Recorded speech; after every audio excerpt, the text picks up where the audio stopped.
வணக்கம். நான் உங்கள் சகுமார். இன்றைக்கி இந்த வீடியோவில் சீனாவோட செங்டு J-20 அப்படின்னு சொல்லப்படக்கூடிய அந்த ஒரு ஃபைட்டர் ஜெட்டை பற்றி தான் நான் உங்ககிட்ட முழுக்கவே சொல்ல போகிறேன். இந்த ஃபைட்டர் ஜெட்டில் இருக்கக்கூடிய ஸ்பெசிஃபிகேஷன் என்ன, இந்த ஃபைட்டர் ஜெட் எப்பப்பெல்லாம் வந்து டிசைன் செய்யப்பட்டு எப்பப்பெல்லாம் ரீலான்ச் பண்ணாங்க, ஸோ இந்த விஷயம் இப்படி தான் நான் உங்ககிட்ட தெளிவாக சொல்ல போகிறேன். இந்த வீடியோக்குள்ளே போகிறதால மறக்காம சேனலை சப்ஸ்கிரைப் பண்ணிங்க, கூட பெல் ஐக்கன் பேசுவாங்க. வாங்க வீடியோக்குள்ளே போகலாம். இந்த ஒரு ஃபைட்டர் ஜெட்டை மேனுஃபேக்சரிங் பண்ண கம்பெனி எது அப்படின்னு பார்த்தீங்கன்னா Chengdu aircraft industry group. So இவங்க தான் பார்த்தீங்கன்னா வந்து இந்த ஒரு ஃபைட்டர் ஜெட்டை டிசைன் பண்ணி லான்ச் பண்ணுறாங்க. வெவ்வேறு காலகட்டத்தில் பார்த்தீங்கன்னா வந்து வெவ்வேறு விதமான மாடிஃபிகேஷன்ஸ் வந்து கொண்டு வந்து வெவ்வேறு விதமாக பார்த்தீங்கன்னா வந்து லான்ச்சும் செய்கிறாங்க. ஸோ இந்த விஷயம் வந்து பின்னாடி வந்து சொல்கிறேன். அதற்கு முன்னாடி செங்டு J-20 அப்படின்னு சொல்லப்படக்கூடிய அந்த ஒரு ஃபைட்டர் ஜெட்டோட இமேஜ் வந்து உங்களுக்கு காட்டுறேன்னு. இதுதான் பார்த்தீங்கன்னா சீனா உருவாக்கிய J-20 அப்படின்னு சொல்லப்படக்கூடிய அந்த ஒரு ஃபைட்டர் ஜெட். நம்ம உள்ள வாயில் பார்த்தீங்கன்னா வந்து ஒரு சில வார்த்தைகள் வந்து வரல. செங்குடா இல்லை வேறு மாதிரி சொல்லுவாங்களா நமக்கு வந்து தெரியல. நம்ம வாயில் செங்குடுன்னு வருது. ஸோ அதனால் பார்த்தீங்கன்னா வந்து நான் ஜெங்குடுன்னு சொல்லுவேன். ஒரு சில இடங்களில் பார்த்தீங்கன்னா தெங்குடுன்னு கூட சொல்லுவேன். அதில் வந்து பெருசாக வந்து ஏற்றுக்காதீங்க. நீங்கள் J-20 மட்டும் அனலைஸ் பண்ணிங்க. இதுதான் பார்த்தீங்கன்னா சீனா உருவாக்கிய J-20 அந்த அப்படின்னு சொல்லப்படக்கூடிய அந்த ஒரு ஃபைட்டர் ஜெட்டு. பார்க்குறதுக்கே வந்து எந்த மாதிரி இருக்குது அப்படின்னு பார்த்தீங்கன்னா 1 2 3 4 விங் ஸ்பேன் வச்சுருக்காங்க. மேல் பக்கமாக பார்த்தீங்கன்னா வந்து 2 விங் ஸ்பேன் வச்சுருக்காங்க. ஸோ மொத்தம் பார்த்தீங்கன்னா வந்து 6 கொம்புகள் இருக்குது. ஸோ 6 கொம்புகள் இது இருக்கிறதுனால பார்த்தீங்கன்னா வந்து ரொம்பவே பார்த்தீங்கன்னா வந்து ஃபாஸ்ட்டாக போகும். அதே நேரத்தில் இது போகும்போது ஃபைன்னு பார்த்தீங்கன்னா வந்து ஒரு சவுண்டும் வரும். ஸோ அந்தளவுக்கு பார்த்தீங்கன்னா வந்து பயங்கரமாக ஒரு டிசைனிங் எபிலிட்டியே பார்த்தீங்கன்னா வந்து பயமாக கொடுத்துருக்காங்க. அண்ட் ஃப்ரண்ட் பார்த்தீங்கன்னா ரொம்ப ஷார்ப்பாக ஒரு என்ன சொல்கிறது, ஒரு பேனாவோட நிக் வந்து எந்த அளவுக்கு இருக்குமோ ஸோ அந்த மாதிரி பார்த்தீங்கன்னா வந்து ரொம்பவே ஷார்ப்பாக பார்த்தீங்கன்னா வந்து கொடுத்துருக்காங்க. இதை பார்க்கும்போது எனக்கு என்ன தோணுது அப்படின்னு பார்த்தீங்கன்னா, நம்ம ஊர்லாம் மைக்ரோ டிப் பென்சில் பார்த்துருந்தீங்கன்னா உங்களுக்கு தெரியும். ஸோ மைக்ரோ டிப் பென்சிலோட எட்ஜ் மாதிரியே பார்த்தீங்கன்னா வந்து இருக்குது.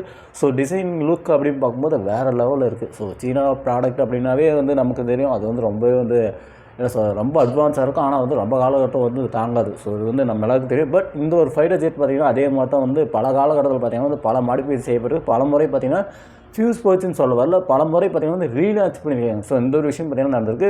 ஸோ இதில் இருக்கக்கூடிய சிறப்பான விஷயங்கள் என்ன? ஸோ ஃபஸ்ட்டு வந்து இதோட ஹைட் வந்து பார்த்துப்போம், இதோட லென்த் வந்து பார்த்துப்போம். இந்த எஜ்ஜிலேருந்து இந்த எஜ் வரைக்கும் எவ்வளோ லென்த் இருக்குது அப்படின்னு பார்த்தீங்கன்னா 23 மீட்டர் அப்படின்னு சொல்கிறாங்க. இதோட டோட்டல் ஹைட் அப்படின்னு பார்க்கும்போது 5 மீட்டர் அப்படின்னு சொல்கிறாங்க.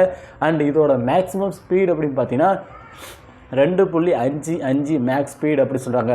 ஸோ இது வந்து எக்ஸாக்ட்லி கால்குலேஷன் பண்ணி சொல்லணும் அப்படின்னு பார்த்தீங்கன்னா கிட்டத்தட்ட ஒரு 2500 km/h அப்படின்னு சொல்லப்படக்கூடிய அந்த ஒரு வேகத்தில் பார்த்தீங்கன்னா இந்த ஒரு ஃபைட்டர் ஜெட் போகிறதான்னு சொல்கிறாங்க. அண்ட் இதில் இருக்கக்கூடிய சிறப்பான ஒரு விஷயம் என்ன அப்படின்னு பார்த்தீங்கன்னா இதோட மேக்ஸிமம் டேக் ஆஃப் வெயிட், அதாவது வந்து கீழே இருந்து மேலே ஏறுதில்ல. ஸோ அந்த நேரத்தில் வந்து இதோட வெயிட் வந்து எவ்வளோ இருக்கும் அப்படின்னு பார்த்தீங்கன்னா 37,013 கிலோகிராம் அப்படின்னு சொல்லப்படக்கூடிய அந்த ஒரு வெயிட்டில் பார்த்தீங்கன்னா இருக்குதான்னு சொல்லப்படுது. அண்ட் இதோட மேக்ஸிமம் ட்ரஸ்ட் அப்படின்னு பார்க்கும்போது 142 to 147 கிலோ நியூட்டன் அப்படின்னு சொல்லப்படக்கூடிய அந்த அளவிலான ட்ரஸ்ட்டை வந்து கிரியேட் பண்ணுவோம். ஸோ ரொம்பவே பார்த்தீங்கன்னா அட்வான்ஸ் அப்படி சொல்கிறாங்க. நம்ம இதுக்கு முன்னாடியே பார்த்தீங்கன்னா நேற்று வந்து Su-57 அப்படின்னு சொல்லப்படக்கூடிய அந்த ஒரு ஃபைட்டர் ஜெட் பற்றி வந்து ஒரு சில விஷயங்களும் சொன்னோம். ஸோ Su-57 கூட பார்த்திங்கன்னா நிறைய விஷயங்கள் வந்து கவர் பண்ணியிருந்தோம்.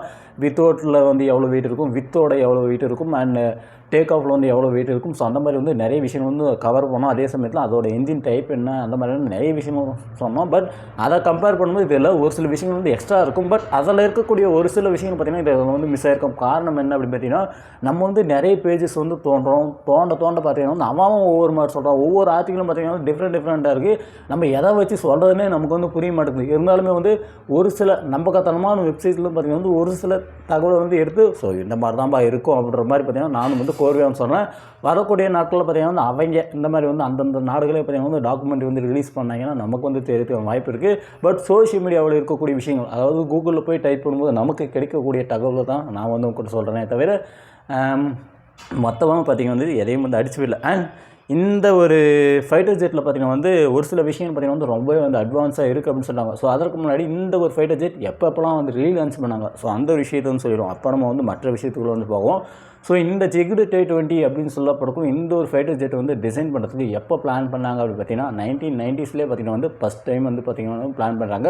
ஸோ இந்த மாதிரி வந்து நம்ம வந்து ஒரு ஃபைட்டர் ஜெட் வந்து உருவாக்கலாம் அப்படின்னு சொல்லி பார்த்திங்கன்னா சீனா வந்து பிளான் பண்ணி அதற்காக பார்த்திங்கன்னா வந்து ஒரு சில இம்ப்ரூவ்மெண்ட்லாம் வந்து கொண்டு வராங்க. ஸோ அப்படி இருக்கக்கூடிய நிலையில் பார்த்திங்கன்னா 2010 பார்த்திங்கன்னா வந்து ஃபஸ்ட் டைம் ஒரு ப்ரோட்டோ டைப்பை பார்த்திங்கன்னா வந்து லான்ச் பண்ணுறாங்க. ஸோ இதுதான் பார்த்திங்கன்னா செங்டு J-20 அப்படின்னு சொல்லப்படக்கூடிய அந்த ஒரு ஃபைட்டர் ஜெட்டில் ப்ரோட்டோ டைப் அப்படின்னு சொல்லி பார்த்திங்கன்னா ஃபஸ்ட்டு ப்ரோட்டோ டைப்பை பார்த்திங்கன்னா 2010 பார்த்திங்கன்னா வந்து லான்ச் பண்ணுறாங்க. ப்ரோட்டோ டைப் ரிலீஸ் பண்ண ஒரு சில மாதங்களே பார்த்திங்கன்னா வந்து ஃபஸ்ட்டு ஃப்ளைட்டையும் பார்த்திங்கன்னா வந்து லான்ச் பண்ணுறாங்க. 2011 ஜனவரி 11 அப்படின்னு சொல்லப்படக்கூடிய அந்த ஒரு நாளில் பார்த்திங்கன்னா சீனாவோட J-20 அப்படின்னு சொல்லப்படக்கூடிய அந்த ஒரு ஃபஸ்ட்டு ஃப்ளைட் பார்த்திங்கன்னா வந்து லான்ச் செய்யப்படுது. அதன் பிறகு 2014 பார்த்திங்கன்னா இதில் வந்து ஒரு சில மாற்றங்கள் வந்து கொண்டு வராங்க. என்ன மாற்றங்கள் அப்படின்னு பார்த்திங்கன்னா ஃபஸ்ட்டு இதோட டிசைனிங்கில் பார்த்திங்கன்னா வந்து ஒரு சில விஷயங்கள் வந்து கொண்டு வராங்க. அதே சமயத்தில் இந்த டிசைனில் மேலே கொடுக்கக்கூடிய கோட்டிங்ஸ் இருக்குல்ல, ஸோ அந்த கோட்டிங்ஸ்லேயும் பார்த்திங்கன்னா வந்து ஒரு சில சேஞ்சஸ் வந்து கொடுத்துட்டு வராங்க. அதே சமயத்தில் இதில் 6 அடிஷ்னல் இன்ஃப்ராரெட் சென்சார்ஸும் பார்த்திங்கன்னா வந்து ஃபிக்ஸ் பண்ணுறாங்க. இதில் மல்டி ரோல் மிஷனுக்கு என்னென்ன விஷயங்கள் வந்து தேவையோ ஸோ அத்தனை விஷயங்கள் பார்த்திங்கன்னா வந்து கொண்டு வராங்க. மல்டி ரோல் அப்படின்னா டக்குன்னு பார்த்திங்கன்னா சுற்றி அடிக்கிற மாதிரி பார்த்திங்கன்னா வெஃபர்ஸில் வந்து ஃபிக்ஸ் பண்ணுவாங்களே, ஸோ அந்த மாதிரியான விஷயங்களுக்கு என்னென்ன தேவை, ஸோ ரொம்ப வந்து ஹெவியாக வந்து ஃபைட் பண்ணும்போது நம்ம ஏர்க்ராஃப்ட்க்கு வந்து எந்த வித டேமேஜும் ஆகக்கூடாது, ஸோ அந்த மாதிரி வந்து எந்த விஷயம் வந்து கொண்டு வரணும் அப்படின்னு சொல்லிட்டு பக்காவாக வந்து உட்காந்து லேர்ன் பண்ணி பார்த்திங்கன்னா வந்து பயங்கரமான டிசைன்ஸ்லாம் பார்த்திங்கன்னா வந்து 2014 அப்படின்னு சொல்லப்படக்கூடிய அந்த ஒரு காலகட்டத்திலே வந்து கொண்டு வராங்க. அதன் பிறகு பார்த்திங்கன்னா 2017 மார்ச் 9 அப்படின்னு சொல்லப்படக்கூடிய அந்த ஒரு நாளில் பார்த்திங்கன்னா மீண்டும் ரீலான்ச் பண்ணுறாங்க.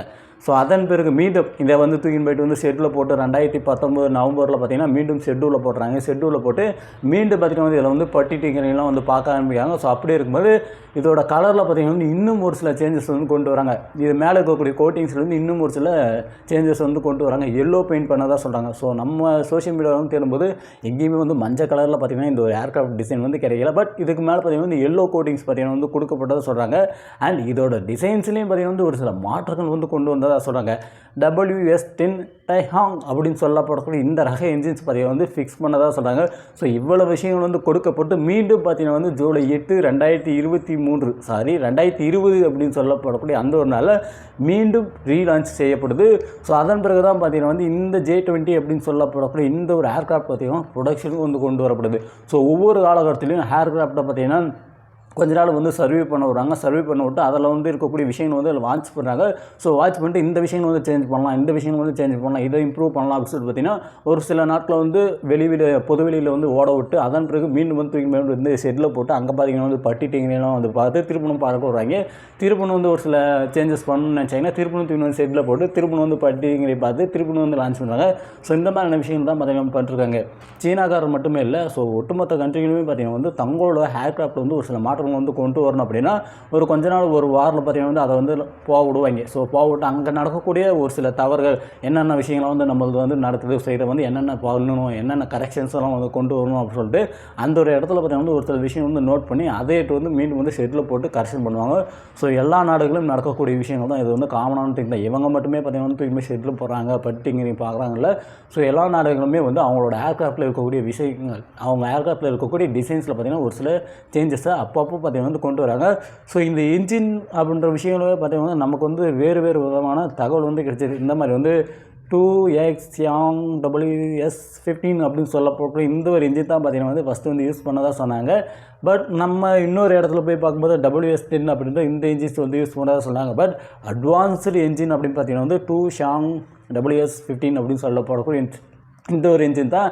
அண்ட் இதில் இருக்கக்கூடிய ஒரு சிறப்பான ஒரு விஷயம், நம்ம வந்து நிறைய இடங்கள் வந்து நோட் பண்ணும்போது ஒரே ஒரு வார்த்தையை மட்டும் பார்த்திங்கன்னா வந்து நம்ம வந்து ரிப்பீட்டடாக வந்து கேள்விப்பட்டோம். என்ன வார்த்தை அப்படின்னு பார்த்திங்கன்னா ஆஃப்டர் பர்னிங் அப்படின்னு சொல்லப்படக்கூடிய இந்த ஒரு ப்ராசஸ் தான். இந்த மாதிரி வந்து ஏர் ஃபியூலும் மிக்ஸ் ஆகி பார்த்திங்கன்னா வந்து ஒரு இதை வந்து கிரியேட் பண்ணும், ஒரு எனர்ஜியை பார்த்திங்கன்னா வந்து கிரியேட் பண்ணும். ஸோ எனர்ஜி கிரியேட் பண்ணி பேக் சைடில் பார்த்திங்கன்னா வந்து புகை வெளியே வரும்ல, ஸோ அந்த ஒரு இடத்துல பார்த்திங்கன்னா வந்து இன்னும் ஒரு சில மாற்றங்கள் வந்து கொண்டு வந்து அந்த ஒரு இடத்துலையும் பார்த்திங்கன்னா இன்னும் ஒரு பர்னிங் ப்ராசஸ் வந்து கிரியேட் பண்ணுறாங்க, மேலும் ஒரு பர்னிங் ப்ராசஸ் வந்து கிரியேட் பண்ணுறாங்க. ஆல்ரெடி இன்ஜின்குள்ளே ஒரு பர்னிங் ப்ராசஸ் நடக்குது, அதனால் வந்து ஒரு ட்ரஸ்ட் வந்து கிரியேட் ஆகுது, அதனால் பார்த்திங்கன்னா வந்து ஃப்ளைட் வந்து மூவ் ஆகி போகுது. அதே மாதிரி அந்த அவுட்டேக்கில் பார்த்திங்கன்னா வந்து ஒரு சில விஷயங்கள் வந்து கொண்டு வந்து ஸோ அங்கேயும் பார்த்திங்கன்னா வந்து ஒரு பர்னிங் ப்ராசஸ் வந்து கொண்டு வந்து கிட்டத்தட்ட 2 இடங்களில் பார்த்திங்கன்னா வந்து ஒரு பர்னிங் விஷயம் அப்படின்ற பார்த்திங்கன்னா வந்து கொண்டு வராங்க. ஸோ 2 ப்ராசஸ் வரனால ரொம்பவே பார்த்திங்கன்னா வந்து ஸ்பீடாக போகும். ஸோ அந்த மாதிரியான ஒரு ஆஃப்டர் பர்னிங் அப்படின்ட்டு அந்த ஒரு விஷயத்தையும் பார்த்திங்கன்னா வந்து கொண்டு வந்திருக்காங்க. ஸோ இது பார்த்திங்கன்னா வந்து ரொம்பவே வந்து அட்வான்ஸான ஒரு விஷயம் அப்படின்னு சொன்னாங்க. மற்ற 5th ஜென்ரேஷன் ஏர்க்ராஃப்ட்டை கம்பேர் பண்ணும்போது இது பார்த்திங்கன்னா வந்து ரொம்பவே அட்வான்ஸ்டு வெர்ஷன் அப்படின்னு சொன்னாங்க. F-35 கம்பேர் பண்ணும்போது இது பார்த்திங்கன்னா வந்து ரொம்பவே அட்வான்ஸான ஒரு ஃபைட்டர் ஜெட் அப்படின்னு சொன்னாங்க. ஸோ நாளைக்கு பார்த்திங்கன்னா F-35 அப்படின்னு சொல்லப்படக்கூடிய அந்த ஒரு ஃபைட்டர் ஜெட் பற்றி நான் வந்து ஒரு சில விஷயங்கள் வந்து கூட வந்து சொல்ல போகிறேன். உங்களுக்கு பர்சனலாக ஏதாவது ஒரு ஃபைட்டர் ஜெட் பற்றி பேசணும் அப்படின்னு சொல்லிட்டு நீங்கள் ஆசைப்பட்டீங்கன்னா மறக்காமல் அதை வந்து கமெண்டில் வந்து சொல்லுங்கள். இந்த வீடியோ தான் மறக்காமல் சேனலை சப்ஸ்கிரைப் பண்ணிங்க, கூட பெல் ஐக்கான். தேங்க்ஸ் ஃபார் வாட்சிங், கீப் சப்போர்ட்.